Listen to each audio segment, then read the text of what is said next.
Hello दोस्तों, PCS क्रांति के यूट्यूब चैनल पर आप सभी का एक बार पुनः स्वागत है। दोस्तों, हम आज के देखेंगे आज के महत्वपूर्ण करंट अफेयर्स को। तो उससे पहले हम देखते हैं कल का क्वेश्चन जो आपको दिया गया था, जिसका आंसर आपको कमेंट बॉक्स में पिन करना था। तो क्वेश्चन क्या था कि हाल ही में कहां पर पहली बार हुए सर्वेक्षण में 6300 से ज्यादा नदी डॉल्फिन दर्ज किए गए। यानी कि किस देश में अभी हाल ही में सर्वेक्षण हुआ, वहां पर 6300 से लगभग 6500 के आसपास नदी डॉल्फिन दर्ज किए गए। तो वह कौन सा देश है? आपका ऑप्शन थे, option A Sri Lanka, option B Bangladesh, option C Bharat और ऑप्शन डी इनमें से कोई नहीं। तो जैसे कि आप जानते हैं कि भारत, म्यांमार और चीन, तो तीन देशों में ही नदी डॉल्फिन पाए जाते हैं। तो जैसे कि नेपाल की मेघना में पाए जाते हैं, बांग्लादेश की, और यांगसी नेपाल में, यांगसी नदी चीन में पाए जाते हैं, भारत के ब्रह्मपुत्र और गंगा नदी में पाए जाते हैं। ठीक है, तो ये डॉल्फिन जो दर्ज किए गए 63 से, तो वो इसका ऑप्शन है आपका ऑप्शन डी भारत। भारत में लगभग 6300 से ज़्यादा भी हाल ही में सर्वेक्षण हुआ, वहाँ पर 6300 से ज़्यादा नदी डॉल्फिन दर्ज किए गए। तो चलते हैं, अब देखते हैं हम आज के करंट अफेयर्स को। तो आज का करंट अफेयर्स है पशु स्वास्थ्य एवं रोग नियंत्रण कार्यक्रम। पशु स्वास्थ्य एवं रोग नियंत्रण कार्यक्रम से संबंधित महत्वपूर्ण बिंदुओं को हम देख लेते हैं, क्या क्या है इससे संबंधित बिंदु। तो इसे दोस्तों केंद्रीय कैबिनेट ने मंजूरी दे दी हाल ही में।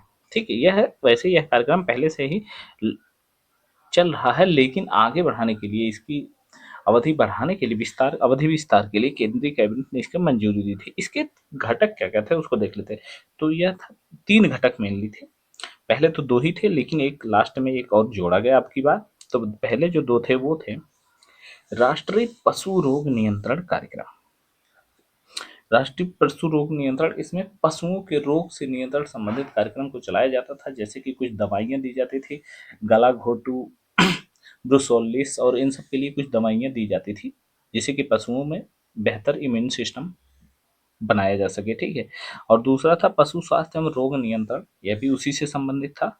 और अब की बार इस बार जो एक नई चीज जोड़ी गई है वह पशु औषधि, मतलब इस घटक में पशु स्वास्थ्य एवं रोग नियंत्रण कार्यक्रम में ये नया घटक जोड़ा गया है, वह है पशु औषधि। लगभग इसके लिए 75 करोड़ का आवंटन किया गया है। और ये इसमें पशुओं के लिए नए नए दवाओं और इन सब के निर्माण के लिए नए नए टेक्नोलॉजी और प्रौद्योगिकी का विकास करने के लिए इन पशु औषधियों के साथ ही इसका वितरण भी किया जाएगा। ठीक है, पशुओं के लिए जगह जगह पे सबको वितरित किया जाएगा, जैसे कि कुछ जो कॉमन डिजीज होती हैं उनको रोका जा सके। ठीक है, इसलिए पशु औषधि भी पशु स्वास्थ्य एवं रोग नियंत्रण कार्यक्रम में शामिल किया गया है। अब चलते हैं आज के अगले बिंदु की तरफ। तो यह है विश्व सतत विकास शिखर सम्मेलन। ठीक है, यह है विश्व सतत विकास शिखर सम्मेलन, जिसका आयोजन किया गया है 5 मार्च को नई दिल्ली में। ठीक है, इसका आयोजन कहाँ किया गया है?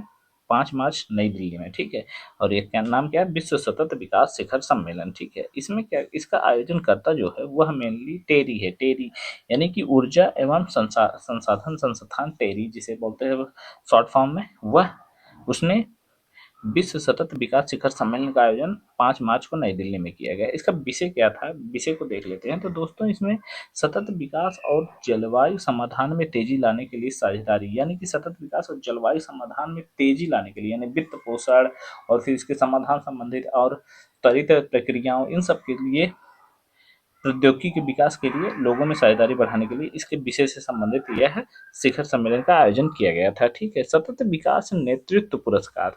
तो इस सतत विकास में इस विश्व सतत विकास शिखर सम्मेलन में 2 पुरस्कार भी दिए गए जिसमें सतत विकास नेतृत्व पुरस्कार है, जिसको दिया गया डॉक्टर भरत जगदेव, जो कि गुयाना के उपराष्ट्रपति भी हैं, और डॉक्टर मरीना सिल्वा, जो कि पर्यावरण मंत्री हैं ब्राजील की। इन दोनों लोगों को सतत विकास नेतृत्व पुरस्कार भी दिया गया है। ठीक है, अब ध्यान देना कि यहाँ पर इसका जो मुख्य अतिथि थे वह गुयाना के राष्ट्रपति थे। ठीक है, तो आप यह बिंदु भी ध्यान रखेंगे। ठीक है, अब देख लेते हैं हम अपना अगला बिंदु, अंतर्राष्ट्रीय निःशस्त्रीकरण और अप्रसार जागरूकता दिवस। ठीक है, तो यह दोस्तों, यह प्रतिवर्ष 5 मार्च को मनाया जाता है। जिसका उद्देश्य है कि जनता में, विशेष रूप से युवाओं में, निःशस्त्रीकरण और प्रशासन के मुद्दे के प्रति जागरूकता को बढ़ाना है।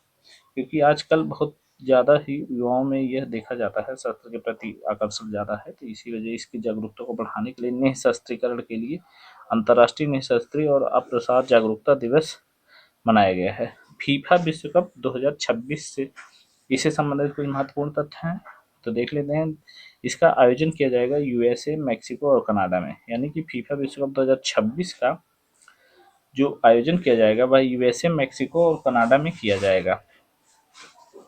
और इसमें 3 देशों को प्रतिबंधित कर दिया गया पहले ही, जिसमें से कांगो, पाकिस्तान और रूस, ये 3 देश हैं जिन्हें अभी हाल ही में प्रतिबंधित कर दिया गया है। और इसमें कुल भाग लेने वाली टीमें हैं 48। ठीक है, तो आप ये बिंदु नोट डाउन कर लेंगे। अब देखते हैं अपना अगला बिंदु, तो यह है अमेरिका में प्रथम भारतीय फिल्म महोत्सव। अमेरिका में प्रथम भारतीय फिल्म महोत्सव, यानी कि प्रथम बार अमेरिका में एक भारतीय फिल्म महोत्सव का आयोजन किया जा रहा है। और यह इससे संबंधित महत्वपूर्ण तथ्य देखते हैं, तो यह है यूनिवर्सिटी ऑफ मोंटाना मिचौला में यूनिवर्सिटी ऑफ मोंटाना राज्य में इस प्रथम भारतीय फिल्म महोत्सव का आयोजन किया जा रहा है, जो कि 2 से 4 मार्च को 2025 इस अवधि में इसका आयोजन किया गया है। और इसके आयोजन करता है भारतीय वाणिज्य दूतावास सिएटल में जो स्थित है भारतीय वाणिज्य दूतावास, उसके द्वारा और मोंटाना वर्ल्ड अफेयर्स के द्वारा इस भारतीय फिल्म महोत्सव का आयोजन किया गया था। और इसमें दोस्तों कुछ फिल्में भी प्रदर्शित की गई थी, जैसे इंग्लिश में इंग्लिश, जिंदगी ना मिलेगी दोबारा, रक्षाबंधन, ये 3 फिल्में भी प्रदर्शित करी गई थी। ठीक है, अब देख लेते हैं अगला बिंदु आज का, वह है राष्ट्रीय सुरक्षा दिवस 2025। तो राष्ट्रीय सुरक्षा दिवस दोस्तों ये 4 मार्च को मनाया गया था, जिसका थीम था विकसित भारत के लिए सुरक्षा और कल्याण महत्वपूर्ण है। और इसे प्रथम बार 1972 में मनाया गया था। ठीक है, तो राष्ट्रीय सुरक्षा दिवस में क्या क्या महत्वपूर्ण था, यह है कि 4 मार्च को मनाया जाता है, उसकी थीम है विकसित भारत के लिए सुरक्षा और कल्याण महत्वपूर्ण है, और ये प्रथम बार 1972 में मनाया गया। ठीक है, अब मध्य प्रदेश का 9वां टाइगर रिजर्व दोस्तों, मध्य प्रदेश में हाल ही में मध्य प्रदेश सरकार द्वारा 9वें टाइगर रिजर्व को मंजूरी दे दी गई है, जो कि है माधव नेशनल पार्क, जो यह मध्य प्रदेश के शिवपुरी जिले में स्थित है। यानी कि शिवपुरी जिले में स्थित माधव नेशनल पार्क को भी मध्य प्रदेश का 9वां टाइगर रिजर्व बनाया जा रहा है। अभी हाल ही में एमपी सरकार द्वारा टाइगर रिजर्व बनाने की सभी औपचारिकताएं पूरी कर ली गई। जो देख लेते हैं, जो अन्य 8 ये टाइगर रिजर्व है महाराष्ट्र में, उनको देख लेते हैं। एक तो है बांधवगढ़, एक है कान्हा नेशनल पार्क, एक है पन्ना टाइगर रिजर्व, एक है पेंच टाइगर रिजर्व, एक संजय धुबरी टाइगर रिजर्व, एक है सतपुड़ा टाइगर रिजर्व, एक है वीरांगना रानी दुर्गावती टाइगर रिजर्व, और एक है रातापानी टाइगर रिजर्व, जो कि भारत का 57वां टाइगर रिजर्व भी है। तो ये सब महत्वपूर्ण बिंदु थे इससे संबंधित, इन सबको आप देख लेंगे।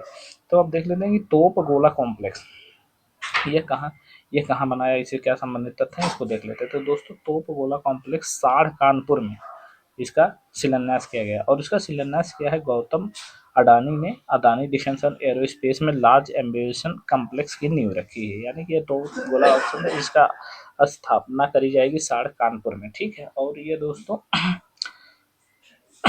यह हम अपने डिफेंस कॉरिडोर का भी हिस्सा है। ठीक है, अब देख लेते हैं अगले बिंदु की तरफ, तो यह है खेलो इंडिया पैरा गेम्स 2025। तो दोस्तों इसका आयोजन किया जा रहा है किया जाएगा 20 से 27 मार्च नई दिल्ली में किया जाएगा। और प्रथम बार इसका आयोजन, यह इसका दूसरा ही संस्करण है, प्रथम बार इसका आयोजन 2023 में किया गया था। ठीक है, इसमें कुल 6 खेल का आयोजन किया जाएगा, जिसमें पैरा एथलेटिक्स, पैरा तीरंदाजी, para badminton, para power lifting, para shooting और पैरा टेबल टेनिस किया जाएगा। और ये 3 स्टेडियमों में दिल्ली के आयोजन किया जाएगा, Jawaharlal Nehru stadium, Indira Gandhi stadium, doctor Kardeep Singh shooting range में किया जाएगा। ठीक है, अब देख लेते हैं अगले बिंदु पे, तो यह है जन औषधि दिवस। जन औषधि दिवस 7 मार्च 2025 का इसका आयोजन किया जाएगा। आयोजन अवधि 1 से 7 मार्च, एक सप्ताह तक चलेगा। इसका उद्देश्य है कि जन औषधि योजना के प्रति जागरूकता बढ़ाना एवं सस्ती दवाओं को बढ़ावा देना।